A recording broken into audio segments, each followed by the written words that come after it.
If you were to look at Britain on a map today, you'd be forgiven for thinking that its borders only encompass those of the British Isles. But if you look at the world as a whole, you will find that there are actually 14 overseas territories where the British government still holds power. From Gibraltar at the entrance of the Mediterranean to the Falkland Islands in the South Atlantic, these are the last remaining possessions of Britain's once mighty empire at the height of its territorial control. A little over 100 years ago, the British Empire covered 1/4 of the globe's landmass and ruled almost a third of the world's population. It was the empire on which the sun never set. But how did such a small island nation become the largest and most powerful empire the world has ever seen? This is the history of the British Empire. The foundations of the British Empire were laid long before the state of Britain even formally existed. The dominant power in the British Isles throughout much of its history has been the Kingdom of England. With a well-developed economy and military force to match, England during the medieval and early modern periods came to rule over the smaller, independent kingdoms in Wales and parts of Ireland. Although to the north, the Kingdom of Scotland remained a fiercely proud and independent nation who had bitterly and successfully resisted frequent invasions from its powerful southern neighbour.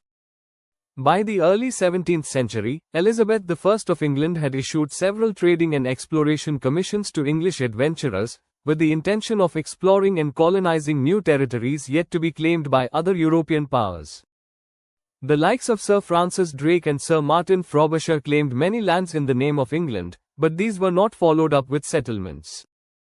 The first English colony, established in North America at Roanoke Island in 1585, failed dramatically, with the colonists mysteriously disappearing, never to be seen or heard from again.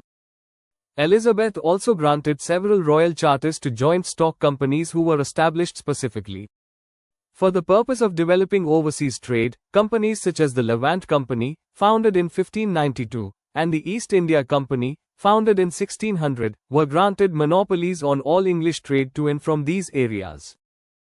When Elizabeth I died in 1603, the throne of England passed to James VI of Scotland upon his ascension to the throne. James became the king of both Scotland and England through the union of the crowns. However, the two kingdoms remained distinct and were ruled separately.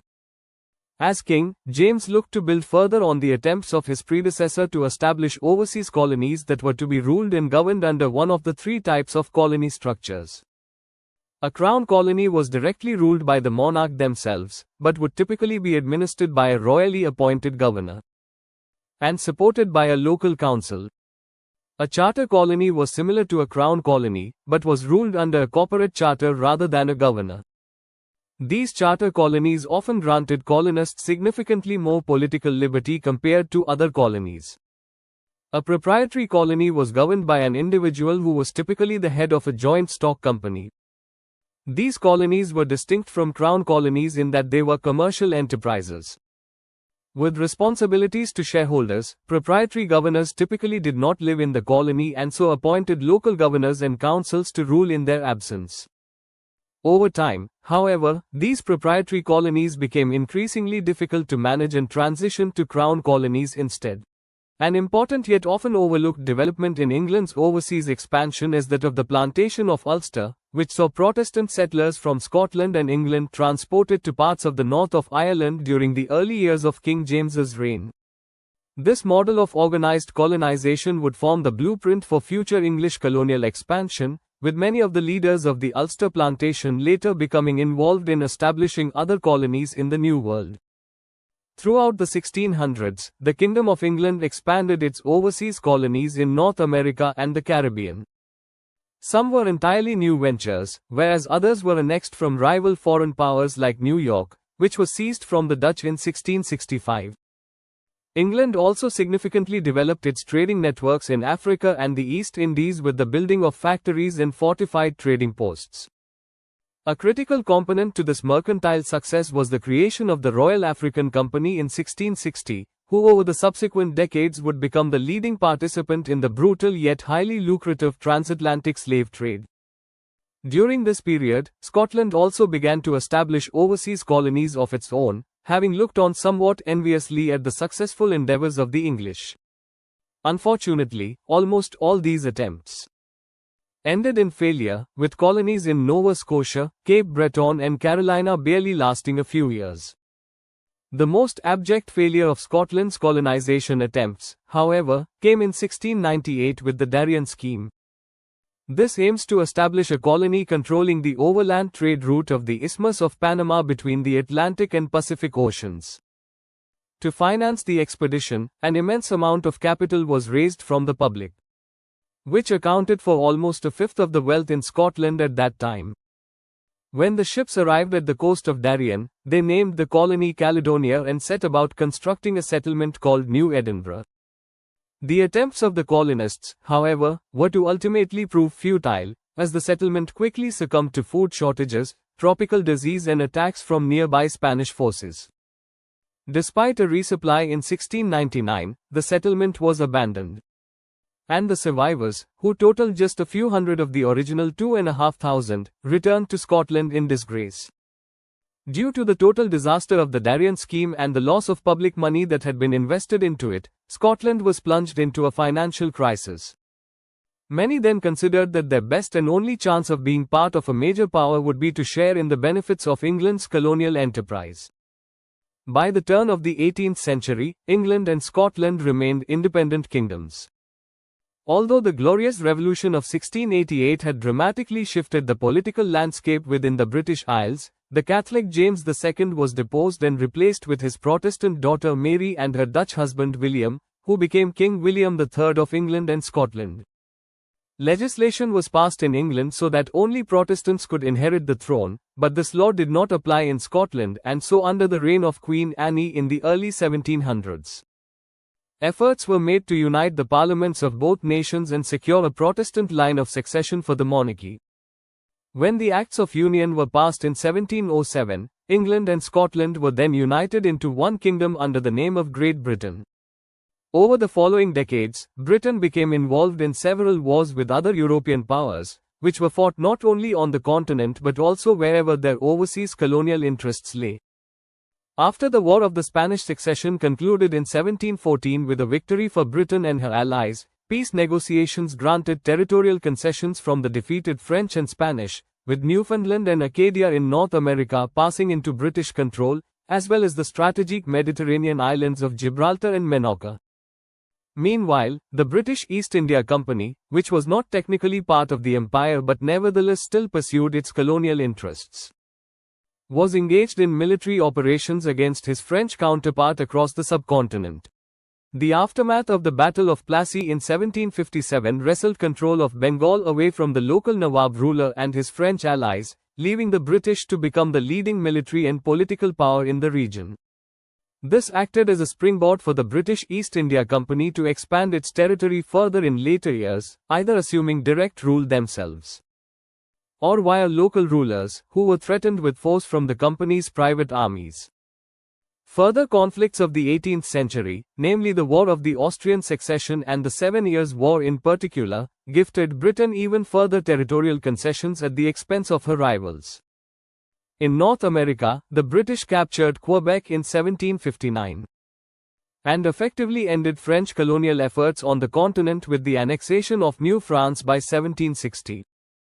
Florida passed into British control from Spain, leaving virtually the entire eastern seaboard of North America in British hands.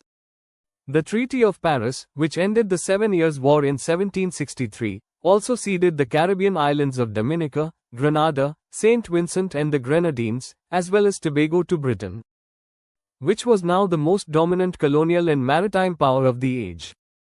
Throughout its history, the British Empire would be powered by two components that went hand in hand with one another.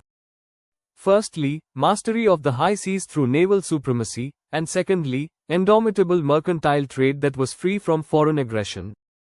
This exponential increase in trade gained immense wealth for Britain through the taxation of goods that passed through its ports. However, the issue of taxation itself would soon lead to revolution and the first major colonial loss for the empire. Although Britain considered its colonies to be sovereign territory, it did not afford them the same rights and privileges which were enjoyed on the British mainland. Throughout the 1760s and 1770s, relations between Britain and its 13 colonies in America became increasingly strained due to Parliament taxing the colonies without their consent or representation. Many within the 13 colonies considered this a breach of their rights as Englishmen and formally renounced the authority of Parliament in 1775, resulting in the outbreak of revolution.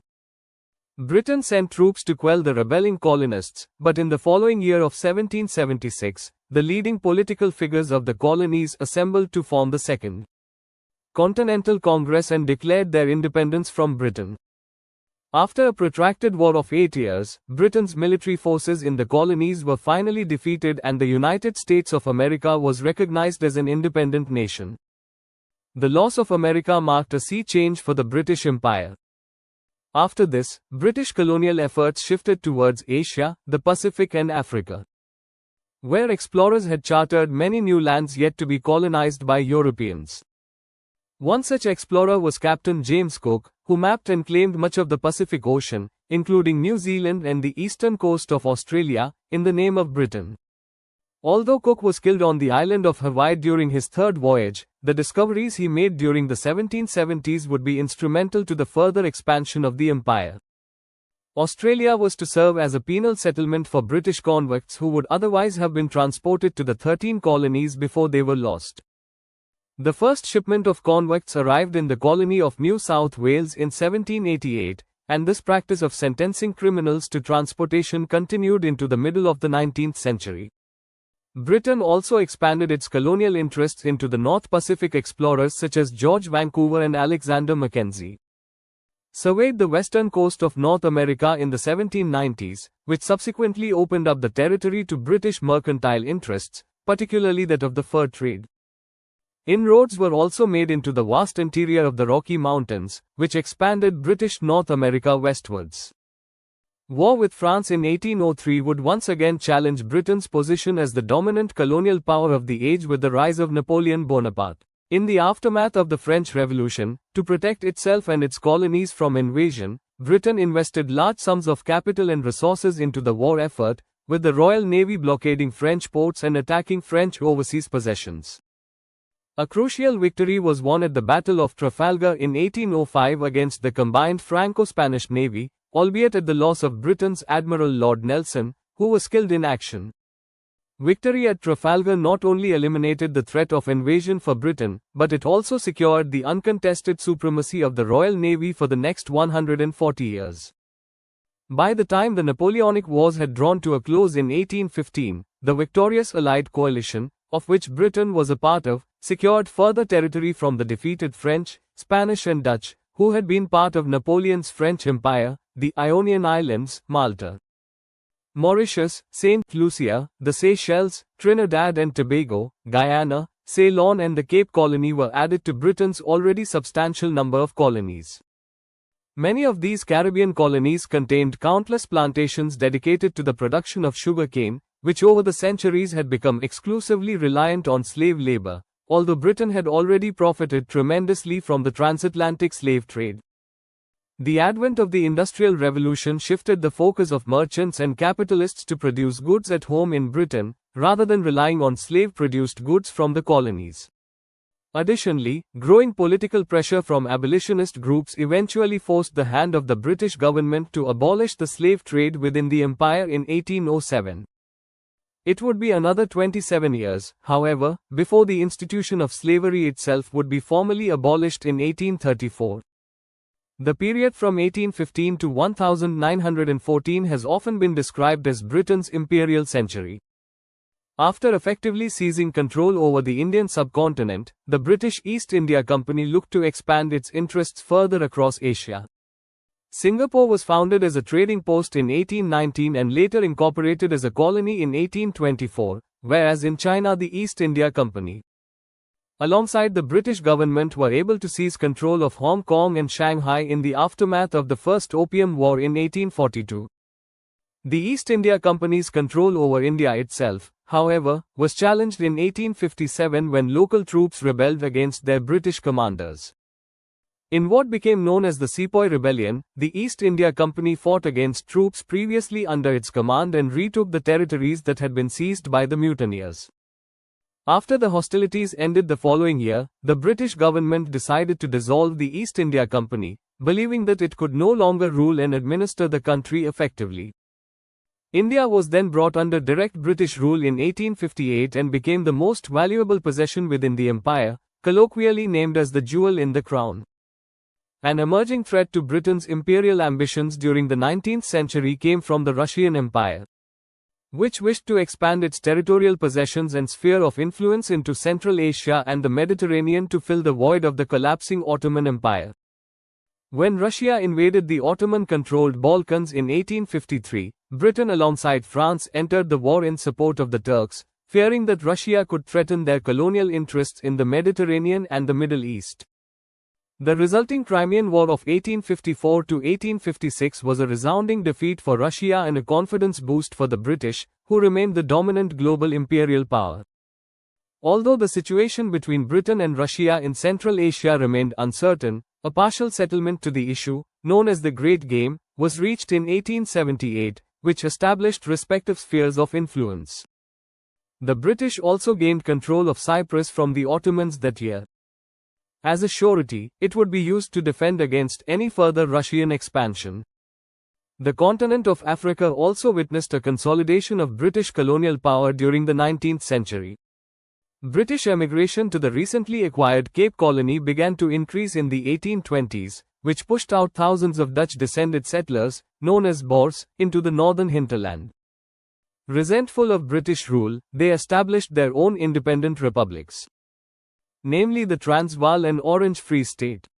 But these two eventually succumbed to British occupation with the conclusion of the Second Anglo-Boer War in 1902. Meanwhile, in North Africa, the opening of the Suez Canal in 1869, which linked the Mediterranean to the Indian Ocean, proved of vital strategic importance for British trade routes, although Britain could not take direct control of the canal. It was able to militarily occupy Egypt in 1882, but did not consider it to be formally within the empire. Further territorial expansion in what became known as the Scramble for Africa in the late 19th century saw Britain gain control of much of the eastern and southern parts of the continent. Efforts were also made to build a continental railway from the Cape to Cairo, although this was never completed as the 20th century dawned Britain's position as the leader in world trade and adoption of the role of global policeman allowed it to also control the economies of nations who were not part of the British Empire, such as China, Argentina and Siam. An electrical telegraph network known as the All Red Line was completed in 1902, which allowed Britain to communicate directly with all of its overseas colonies across the empire as Britain's predominantly white colonies developed economically and socially. They sought to gain political independence from the mother country. Canada was formed into a confederation in 1867 and granted the right of full self-governance, with the exception to international relations. Australia and New Zealand followed similar paths in 1900, becoming newly created dominions of the empire. Ireland also hoped to gain some form of independence from Britain during this time.